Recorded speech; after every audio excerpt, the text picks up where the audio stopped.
My name is Matt Lira, Senior Advisor to the House Majority Leader, Kevin McCarthy. My name is Gerrit Lansing, and I'm with the RNC. It's always great being at Reboot. Last year I couldn't make it, and I had huge FOMO. I felt like I was missing out on something great, so it only reinforced coming back this year. It's a unique community because you have technology activists in Washington, in the political community, in media, and then of course Silicon Valley all coming together, and that doesn't happen often enough.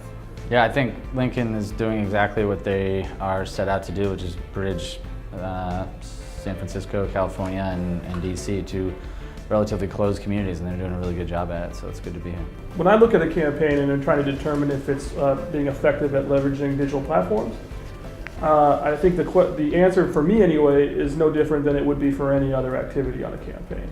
How do I know if the traditional grassroots activism, door knocking is going well? How do I know if paid media on television is going well? And ultimately what matters is, am I convincing, mobilizing, and activating the voters I need to win the election? And keeping track of those two statistics, like who are the voters in this electorate? Will they support me? And will they vote for my candidate on election day? And for me, boiling everything down, obviously it's a lot more complicated than that day to day, but that is sort of the metric that guides whether or not something is effective for me when you're looking at doing new things. I look at online fundraising and how a campaign is doing that, because I think it's probably the most difficult thing about digital and technology when it comes to politics. And so if a campaign is doing that reasonably well or very well, then I think it's pretty safe to assume they're doing a lot of other things very well. And so the strategies that go into online fundraising are pretty simple, but the tactics involved with it there's a ton of moving parts, and it gets very complicated very quickly. So when I'm sort of briefly looking at something, or a campaign, I think it's a very good telltale sign as an overall indicator of their sort of prowess online, to look at the online fundraising. So there's a few campaigns that I always think of when I want to see campaigns that are doing things really well. And I'm most informed by the 2014 midterms, because obviously you can see from the first day to the last day of the election cycle. So this doesn't mean that people aren't doing it great now, because we're seeing a lot of innovation now. But when I look back to the last cycle and I'm looking for campaigns, two come to mind. First is the Cory Gardner for Senate race in Colorado. I mean, that was a holistically innovative campaign, and they had a culture of innovation at every category of the campaign. Meaning there wasn't a technology team that did one. There was a technology team, but they weren't siloed off from everyone. It informed how they did grassroots field organization. It informed how they did paid media. It informed where events and rallies were, and it informed their online fundraising and traditional fundraising.